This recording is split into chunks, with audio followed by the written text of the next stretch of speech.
They sold 28 million albums in America alone. They had 2 top 10 hits that defined an entire generation. They headlined arenas coast to coast, outselling almost everyone in American rock. They were the sound of the working-class South, raw, honest, unapologetic. Then, on October 20, 1977, at 6:52 p.m., a plane ran out of fuel over Mississippi. 6 people died. The band was over. Just like that. Members who survived couldn't escape the trauma. Addiction, lawsuits, decade-long battles over who owned the name, the music, the legacy. Some refused to speak. Some never recovered. And decades later, they were still fighting wars that started when they were kids in Jacksonville. This is the story of how brotherhood and Southern pride built legends, and how success, tragedy, and time tore them apart forever. But to understand how it all came crashing down in those Mississippi woods, we have to go back to a Florida high school in the 1960s, where it all began with long hair and a gym teacher who hated it. Rock and roll wasn't a dream for these kids, it was survival. A way out of nowhere. They started as teenagers in a garage band called My Backyard, then the Noble 5, then 1%. Nobody cared. Nobody knew their names. But they had something. 3 guitars. No compromise. And a singer named Ronnie Van Zant who wrote about the only things he knew: small towns, cheap guns, working until you drop, and not pretending to be anything you're not. The band that would become Lynyrd Skynyrd was built on archetypes.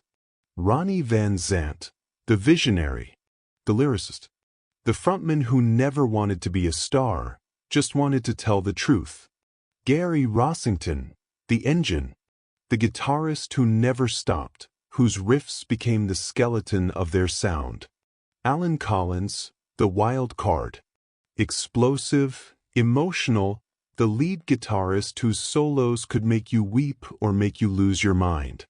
And then there was Ed King, who came from a psychedelic band called Strawberry Alarm Clock and brought pop songcraft to a group of Southern brawlers. He co-wrote the riff that would change everything. They weren't trying to be the Allman Brothers. They weren't trying to be Cream.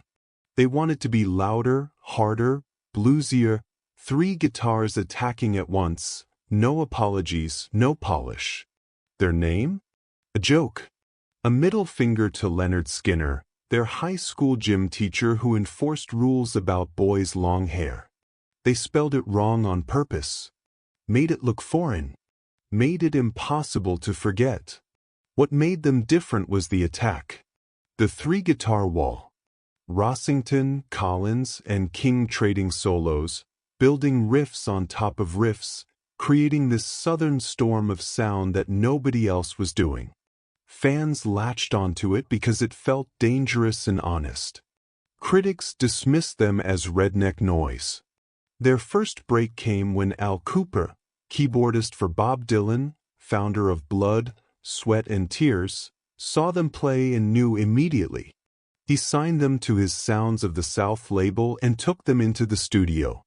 In August 1973, they released their debut, pronounced Lynyrd Skynyrd.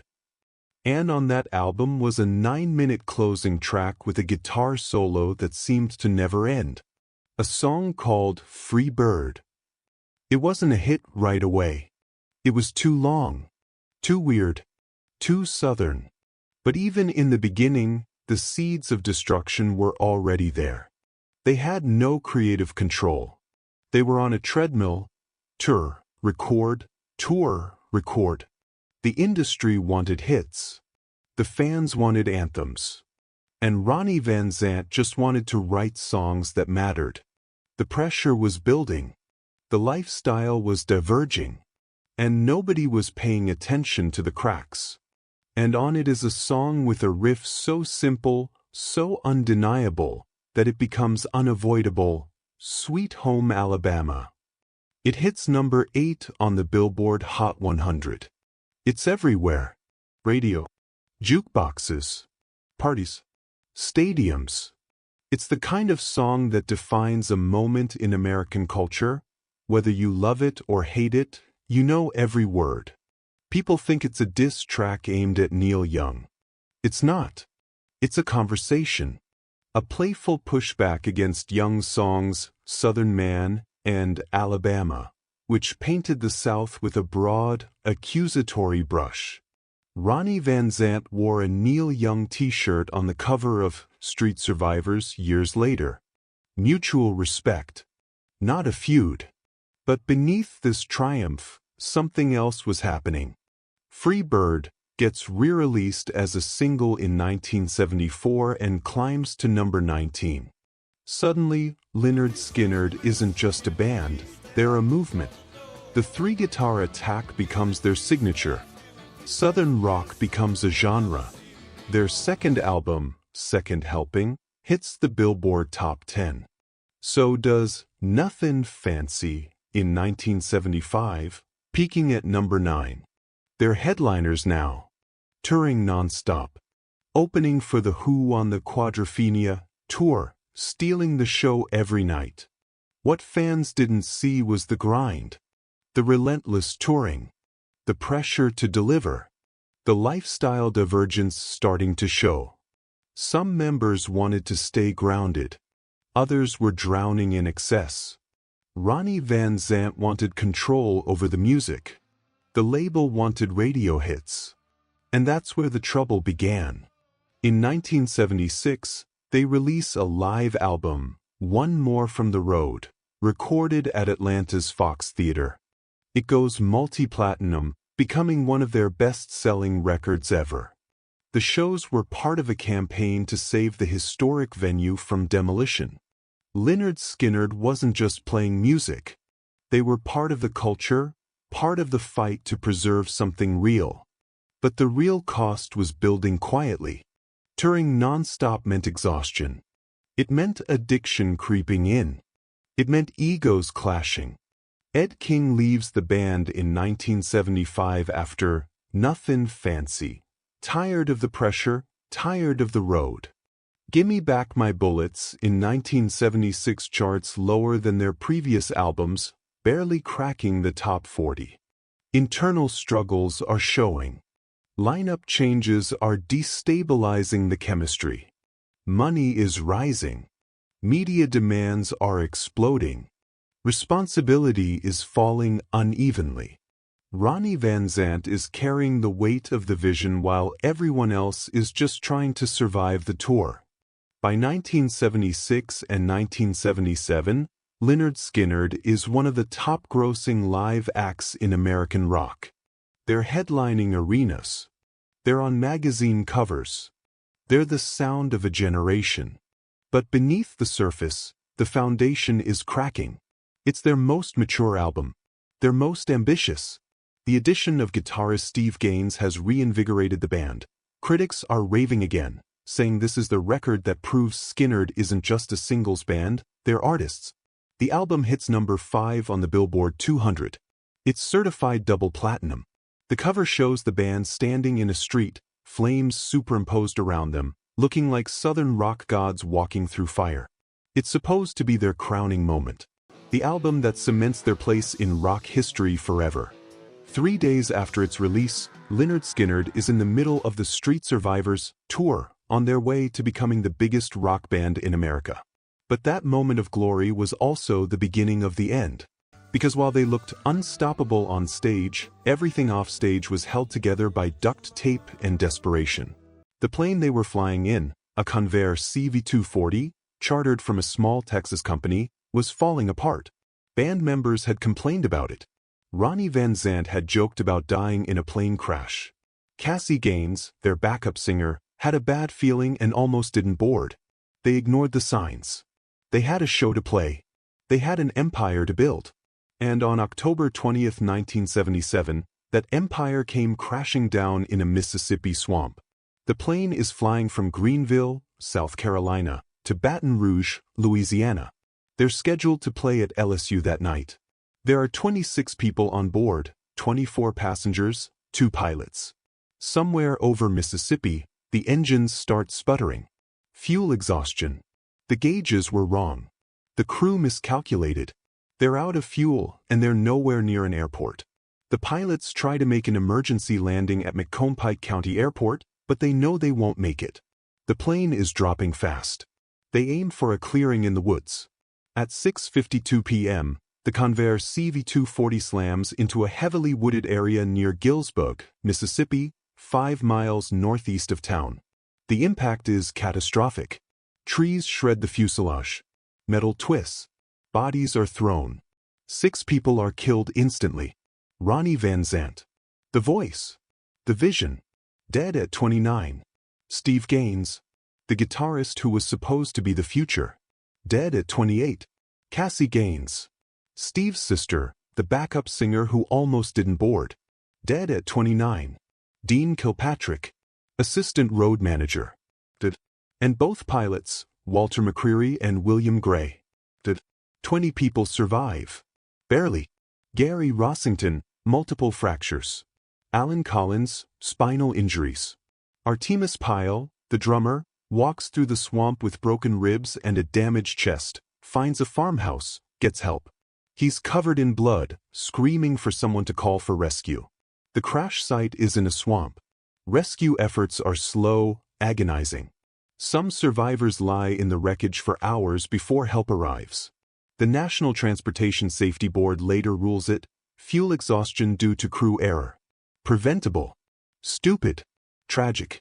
3 days earlier, Street Survivors was released with that cover, the band surrounded by flames. MC pulls the album and replaces the cover out of respect. But the damage is done. The image is burned into history. Lynyrd Skynyrd is over. In the immediate aftermath, the surviving members disband.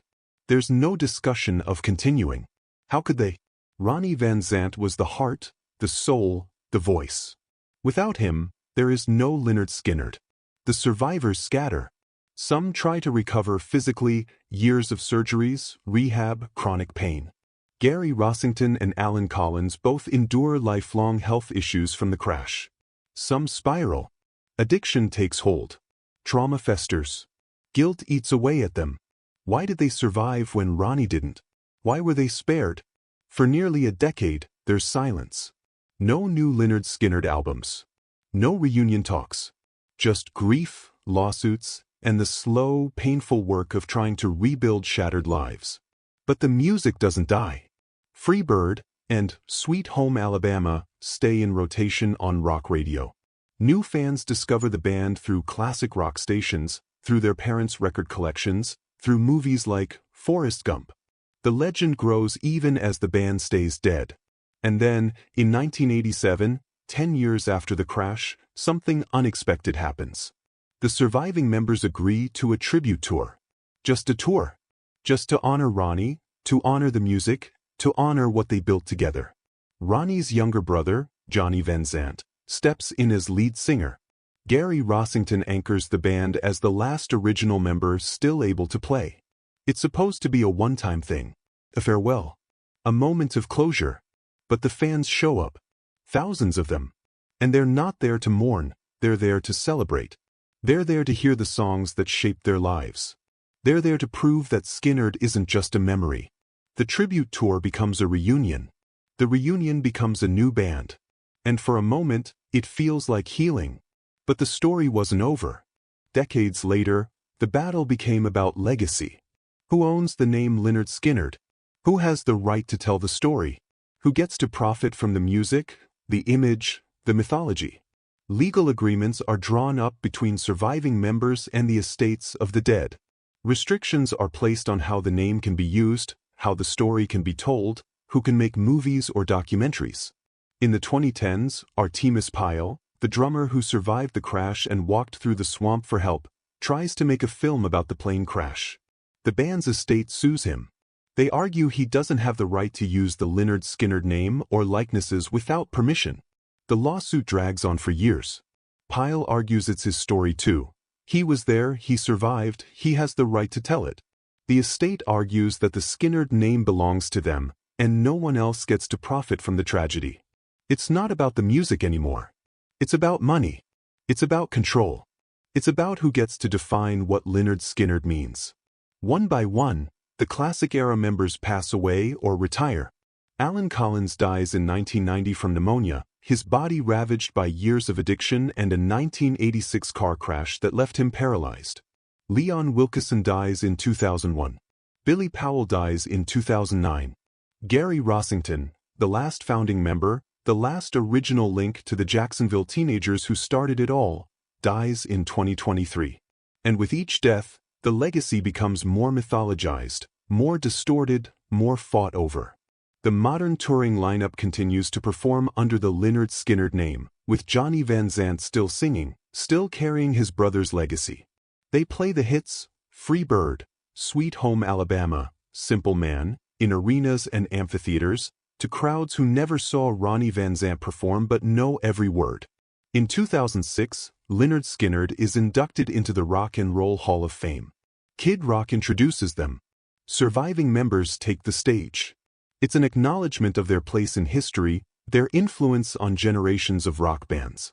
But even that moment is bittersweet, because the people who should have been there, Ronnie, Steve, Cassie, Alan, are gone. The band announces farewell tours in the 2010s and 2020s, but they keep touring. They can't stop. Maybe because the music is all they have left. Maybe because stopping means admitting it's really over. In 2024, shows are cancelled when Ronnie Van Zant's daughter is hospitalized with a brain mass. The cycle of tragedy continues, even in the next generation. Today, Lynyrd Skynyrd still tours. They still sell out shows. They're still a brand, still a business, still a name that carries weight. But the soul of the band, the Jacksonville kids who just wanted to play loud and tell the truth, died in that Mississippi swamp in 1977. What's left is a ghost band. A tribute to a tribute. A legacy that's been fought over, litigated, monetized, and mythologized to the point where the real story, the human story, gets lost in the noise. Gary Rossington was the last thread connecting the modern band to the original vision. With his death in 2023, that thread is broken forever.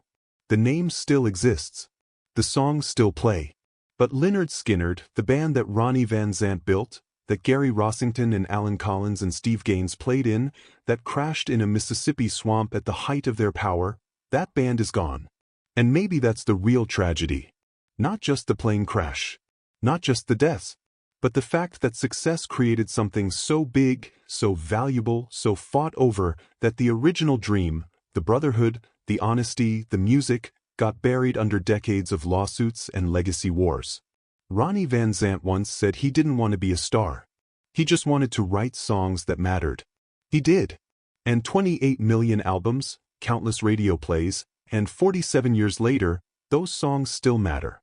But the cost of that legacy was everything. The band is still out there, somewhere, playing under the name. But the real Lynyrd Skynyrd, the one that rose from nothing and fell from the sky, belongs to history now. And history doesn't forget. It just keeps asking the same question. What if that plane had landed safely? What if Ronnie had lived? What if Skynyrd had kept going, kept evolving, kept building? We'll never know. All we have left is the music, the memory, and the myth. And maybe, in the end, that's enough. What part of this story hits you hardest? Did you ever see Lynyrd Skynyrd live? Original lineup or reunion? Do you think the modern band honors the legacy, or should the name have died with Ronnie? Drop your thoughts below. And if this story moved you, hit that like button and subscribe, because there are so many more rise and fall stories in rock history that need to be told. Next up, the untold chaos behind another legendary band's collapse.